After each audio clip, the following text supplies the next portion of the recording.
Weep, Granagh, weep, Nini, Bong. Welcome back, Autobuddies and Deceptichums, to Transformers AutoBook Club, a weekly video and podcast series where we read and deep dive into one issue of the Marvel Transformers comics. I'm Gary, your hostbot, and as you can hear, my sickness from last episode has not gone away. If anything, it's gotten worse. I sound so much different than usual. And I went back and forth about what to do about that. I thought maybe I should take a rest and not make an episode this week, but I don't know. I feel a lot of people, when you're starting a new project like this, will tell you that you have to be consistent. And I've put up an episode every week for about 18 weeks.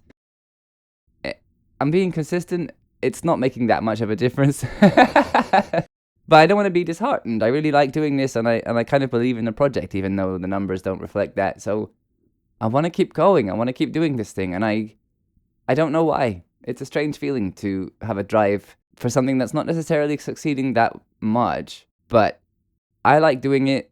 I think it's good, and that's success, I think. I don't know.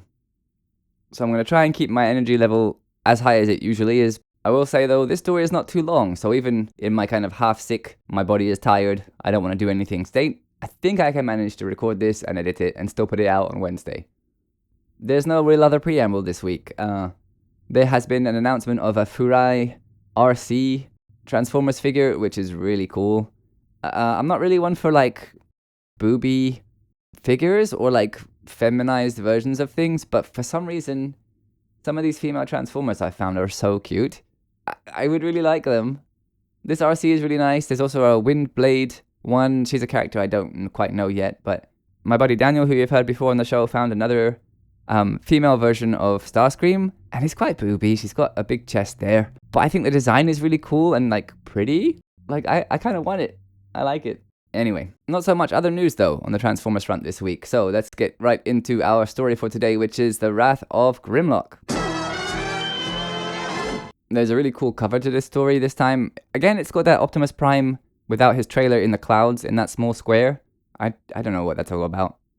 But the cover image is Grimlock's face kind of like roaring in his dinosaur mode. He's got two claws kind of coming up from the bottom of the page, so it looks like he's doing a kind of threatening pose. It says, "In the flames of battle, the Wrath of Grimlock." And then behind him, it's all fire, which is really nicely colored and textured. It looks awesome. So where we left off, Guardian is about to be executed by Grimlock, who doesn't know that inside of Guardian's body is a bomb that was left there by Shockwave when he reprogrammed him to work for the Decepticons. The other Autobots watching on a monitor know that if Grimlock does kill Guardian, it's going to explode and take out not only the Ark, but the entire of Mount St. Hilary with it. Which is a volcano, so maybe that's really dangerous to the surrounding area too. This first page is super cool. It plays with the comic format a little bit, and the writing is really nice too, so I'll read what it says here at the top. Time. So much can happen in so few seconds of it. Time. Time for 3 Autobots, Prowl, Ratchet, and Wheeljack, watching the scene from another part of the Ark to assess the danger that threatens all of them. The page is laid out with numbers 1, 2, and 3 in the background, and then 3 boxes, one in front of each number, on both the left side and the right side, so there's 6 boxes in total. And it's showing us what's happening in both places on the Ark in those 3 seconds. 1, on the left, Grimlock points the barrel of his gun at a vulnerable spot on Guardian's head. Grimlock says that he doesn't appreciate anyone beating his teammates senseless, and he especially dislikes being made to look like a fool. And then, remember last issue, the other Dinobots were laughing at him for some reason? That didn't really make a lot of sense, but yeah, I think there's something going on there. On the right, Prowl recaps the situation for us. If Grimlock caps Guardian in the head, the extremely powerful bomb that Shockwave implanted in it, when he reprogrammed the Guardian to serve the Decepticons and act as a guardsman for his collection of Autobot parts, will explode and destroy them all. And in what is such a Star Trek moment of contrivance, communications just happen to be down in that sector of the ship, so it's impossible for him to warn the Dinobots of the danger. But actually, we've never really seen remote communication on board the Ark anyway, so in pointing out that it's down, they've kind of informed us for the first time that that is a thing that they can use anyway. That line probably didn't need to be included. It makes things more contrived than they needed to be. Anyway, Wheeljack says, "Wait, it's a long shot, but..." And on the monitor, there's Guardian with a gun barrel to his head. And the next panel goes to that same image, but this time we're there in person, as it were. And in the background is Prime's headless body. One of the Dinobots says, "Say your prayers, freak." And there's like a cavernous rabbit hole there about Transformer religion and English language idioms, but watch me deftly leap over that for you, dear listener. Are you watching? Watch. Wheeljack grabs two kind of joystick-looking things and says, come on, keep moving. The narration says that maybe there's enough time for a miracle, and Prime's headless body grabs hold of Grimlock's arm just as he fires his shot. So, Grimlock's gun goes off at, the ceiling, and Grimlock is understandably shocked and yells, "What? Prime?" Which I guess we can assume means that Ratchet told the Dinobots about what happened to Prime, and Wheeljack seemed to have no problem driving Prime's body around either. It's a reasonable assumption that they've all been over this situation and discussed it, and maybe it wouldn't have done much to move the plot along, but getting the perspective of each character after hearing that would have been something I'd have liked, just to flesh it all out a bit. But these UK stories sometimes have a less of a page count, so it makes sense why we don't have that here. It's a pretty major event though, and not letting us see them deal with that big bombshell is a bit, it feels a bit weird. Here in this page, Guardian is kind of crouching down, and it's changed size to be smaller than I think it was initially, but I think size continuity is a pretty glaringly inconsistent thing in Transformers in general, let alone just in these comics, so let's not worry too much about that. Down here are the credits: Simon Furman on script, Barry Kitson on art, Whittaker/Place on colors, and letters by Mike Scott, with edits by Ian Rimmer. From what Grimlock says, it's not the first time he's finding out that Prime's, damaged, but here he says dead. Different characters have wavered between saying dead or injured. Ratchet must have been the one to tell Grimlock, and in the US issues, Ratchet has been saying injured because he knows Prime can be repaired. He's also been talking about repairing Autobots in the previous UK issue, so UK Ratchet also knows not to fret too much. He can repair anyone, except Sunstreaker. Given that he must have been the one to tell Grimlock about Prime, it doesn't really add up that Grimlock here says that Prime is dead, so how can he be moving his body without a head? Elsewhere, Ratchet says, internal motor override, eh? And Wheeljack answers, yeah. He explains that without a brain module attached, a Transformer body is an empty machine and can be moved around with a computer signal. That's a cool detail here that Ratchet knows about repairs, but Wheeljack is talking about the physical parts. Ratchet is the doctor, but Wheeljack is the mechanic. Ratchet suggests that they go sort out the dinobots, which is kind of a catch-all phrase in British English to mean that there's some form of problem and they're going to go and fix it, whatever it is. Do they have that phrase in American English? I don't really know. The dinobots are surrounding Grimlock, whose arm Prime's headless body is still holding. They joke that they didn't know Grimlock and Prime were such good friends with each other, and that really Grimlock just likes it because Prime can't answer him back when he talks. Grimlock asks them to shut up and help him get his arm loose from Prime's grip. Close by, Guardian has realized that all of them are distracted and that now is the time to use its last remnants of energy to make an attempt at escape. So he initiates his escape sequence once again, charging the Dinobots, knocking Grimlock over, and punching, I think that's Snarl there, so hard that he falls over backwards. Slag manages to remain standing and tells the others that Guardian is getting away again. When there's no reply, he says, "Grimlock?" But Grimlock is too busy staring at his arm, stunned. The hand has been completely torn off, and there are exposed wires sticking out from it. Later on, when the Dinobots have reconvened with the rest of the Autobots, Ratchet is apologizing to Grimlock about his hand and explaining that it was only because they had to stop him from shooting Guardian. While he's talking, he's fixing Grimlock's hand back on with his laser scalpel. He finishes up and Grimlock hasn't said anything to him so far, so I think Ratchet's feeling a bit awkward because he says, yes, well, that should do it.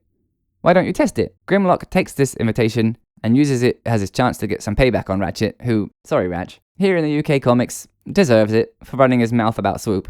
Grimlock sucker punches Ratchet right in the face and turns to leave, and over his shoulder he says, "It's just fine, thank you." And Ratchet is in the foreground here, holding his jaw. I think this is Prowl talking. He's popped up a few times in the most recent 2 issues, and not looked quite right, but the text in places has listed Prowl and helped me to decipher that that must be him.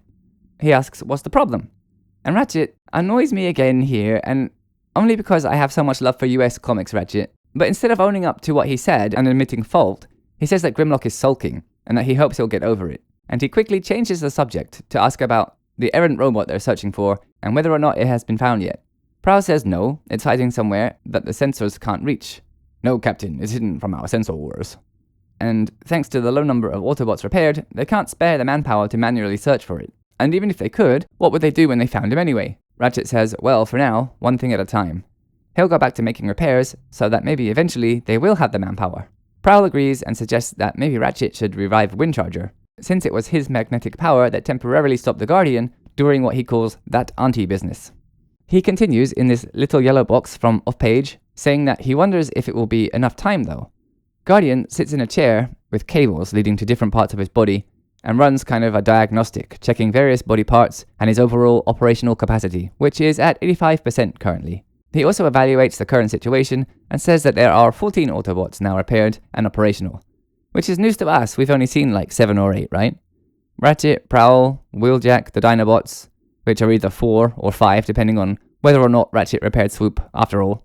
Guardian also notes that their reaction speed and awareness are directly linked to how long it's been since they were revived, so the newer arrivals are still sluggish, it seems. Guardian realizes that his chances of winning out over 14 Autobots is unacceptably low, so it engages what it says is its failsafe program. From within Guardian's mind, a memory surfaces of a one-eyed commander. In that memory, in first person from Guardian's point of view, Shockwave asks Soundwave if the charge is primed, which Soundwave confirms that it is. Soundwave says that if Guardian is defeated by the other Autobots, or Megatron, or if he should be reprogrammed to turn against Shockwave, a failsafe will activate and a countdown to detonate the charge they've implanted in Guardian will begin. Shockwave asks for clarification and says, once that countdown has begun, and Soundwave completes the thought saying that it cannot be stopped, delayed, or tampered with once it has been triggered. Guardian will seek the greatest concentration of enemies and rush them so that it can take as many out with it as possible when it explodes. Guardian cannot be stopped. Shockwave is pleased, and though he doesn't have a face,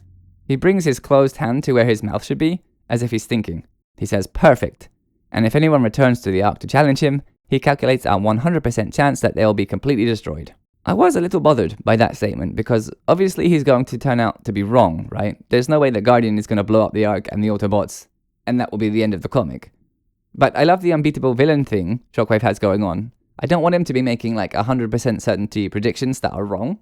But remember that Shockwave doesn't know about the Dinobots, who Ratchet rescued after Shockwave had escaped from the area in which they were all buried. They're the ones who have managed to keep Guardian busy, so if not for them, and had Ratchet reached the Ark alone, yeah, he's right, he would have been slaughtered. So he's only wrong because he didn't have certain information, and I can live with that. The memory over, Guardian activates its countdown. He's going to explode in 100 seconds and counting.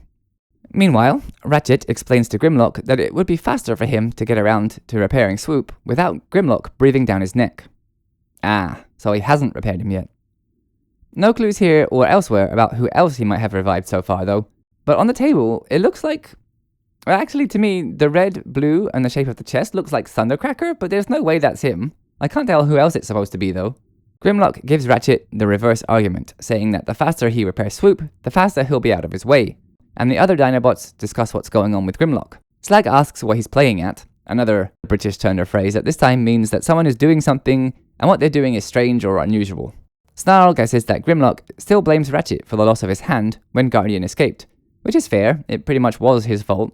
But on the other hand, no pun intended, it was needed to prevent an explosion that would kill everyone, so kind of fair, too. Sludge says Guardian. Oh, for another crack at. But he's interrupted by Wheeljack, who picks up the reading that Guardian had been giving off again on his instruments. Prowl is unpleasantly surprised. Look at his face there. He looks aghast. And he says, it's closer, it's right. And then Guardian barges the door down and enters right as he says, here.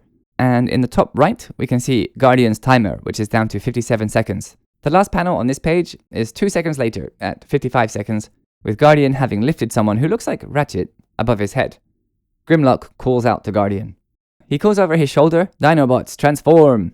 And then he says, rip him! And he transforms himself, and in his dinosaur form he says, to pieces! 41 seconds left on the clock, and the Dinobots press in on Guardian again. Slag, in Triceratops form, rams him in the midsection with his horns. T-Rex Grimlock bites onto his left arm, while Sludge, the Apatosaurus, and Snarl, the Stegosaurus, kind of pose close by, I guess. The narration tells us that the anger the Dinobots have been holding onto since their first tussle with Guardian erupts now into a savage, bludgeoning force. They're going to repay Guardian for every injury he's inflicted on them. With 39 seconds on the clock, Grimlock pays Guardian back for the loss of his hand by tearing through Guardian's left forearm and completely severing the lower portion of it, along with the hand connected to it. Ratchet, who has revived Windcharger, warns the Autobots not to use any guns on Guardian and instructs Windcharger to try and use his magnetic powers once again to disable Guardian. Behind them both, Swoop is just waking up too, groggy and asking where he is. 30 seconds to go, and Swoop realizes what's going on. He says, him again, and he sees Guardian sending Sludge flying with an uppercut to the face. Swoop says he's trashing the dinobots, and as the clock ticks to 28 seconds, Guardian throws Slag away from him. 25 seconds, and Ratchet is surprised to see Swoop awake, but Swoop is already planning to make a move on Guardian, saying he owes him twice over now, and he's about to fire a gun at him. But luckily, Ratchet is there to prevent it, and he grabs his arms so that his shot goes far wide of Guardian. From outside, we can see it bust through the Ark's ceiling and shoot up into the sky. It looks really, really far, so that's a powerful weapon that Swoop has there. Ratchet quickly explains to Swoop that Guardian is stuffed with explosives, and that if he gets blasted, he'll explode and kill them all. Swoop comes up with a really smart plan on the fly, here. Huge respect to him for this, it's really quick thinking. He says they can't leave Guardian running around here, so he'll just have to take him outside. Swoop transforms, grabs the unexpecting and preoccupied Guardian by the shoulders, and flies him out through the hole in the roof that he just accidentally created. 12 seconds left as they exit the craft, and Swoop flies far enough away, in the 9 seconds between the panels, that Mounts and Hillary is in the distance behind them. He says that it's been fun playing with Guardian, and he thinks that they must be a safe distance away from the Ark by now, just in the nick of time. Swoop and the others didn't know about and couldn't see the timer, so this is just an extremely lucky coincidence. But with 2 seconds to go, Swoop drops Guardian. Time, the narrator pops it in to say, like it did at the start of the story.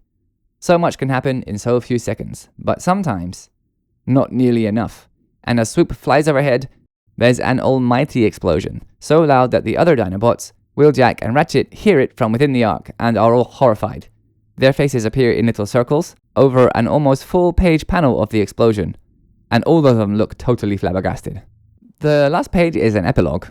Quite unexpectedly, it says that Swoop's body was never recovered, and that the other Autobots thought that he must have been completely melted in the explosion. They hold a short but moving ceremony for Swoop, who they really think has been completely obliterated, and leave a marker beacon at his last confirmed location. Though the reason was suspected not to be grief, the Dinobots left the Autobots to head north on their own. Thanks to Swoop's sacrifice, I'll say apparent sacrifice because we never saw a body, and we did see Swoop let go of Guardian with a couple seconds to spare, so I honestly don't believe that Swoop is gone for good. But thanks to that, Ratchet was able to complete repairs on all the Autobots, bar one. Time will tell who that is. I think it's probably Sunstreaker, who Ratchet previously mentioned he had to give up trying to repair. That means then that there is some hope for Trailbreaker, poor guy. The Autobots begin preparations to continue their fight against the Decepticons, but elsewhere, in her private hospital bed, Josie Beller is preparing to undo all Ratchet's good work. And there she is again, blasting her TV with an energy beam. At the end of US Comics issue 8, we had some foreshadowing about Josie, but at the time it appeared to me that she wanted revenge on Shockwave, who was directly responsible for her injuries. This makes it sound like she's either going to be a Decepticon ally, or else be loyal to neither side and take on both Autobots and Decepticons? I've no clue, but we won't have long to wait to find out because issue 9, Disintegrated Circuits, is our next story. If you enjoyed this episode and would like to support the show, there are a whole bunch of ways that you can do that. If you are listening on a podcast platform, you can leave me a review, which will help new listeners to find the show. If you're on YouTube, giving the video a thumbs up, a share, and of course subscribing if you haven't yet are all very helpful things you can do. I also have a Patreon now, that's at patreon.com/Transformers AutoBook Club. I did promise that everybody who joined the Patreon would get a shout out and a thank you in each episode. And so far I have had 2 people join the Patreon, so a big thank you to Mel and Corey, who both very generously donated some money, which will buy me some valuable time during the coming weeks to write notes, to edit, and to get the images ready for the video version. Thank you so much to both of them. If you would like to volunteer to be on the show, though the next few episodes are all booked up, I can pencil you in for something in the future. You can contact me on either the comments of the YouTube videos, you can send me a message on Blue Sky, which is at Clarion Comics JP, or you can join the Discord using this QR code or the link in the description, and let me know that joining in is something that you would like to do. That's all for this episode, but I hope you join me for the next one. Until we run into each other again though, take care, be kind, and do good. Till all are one.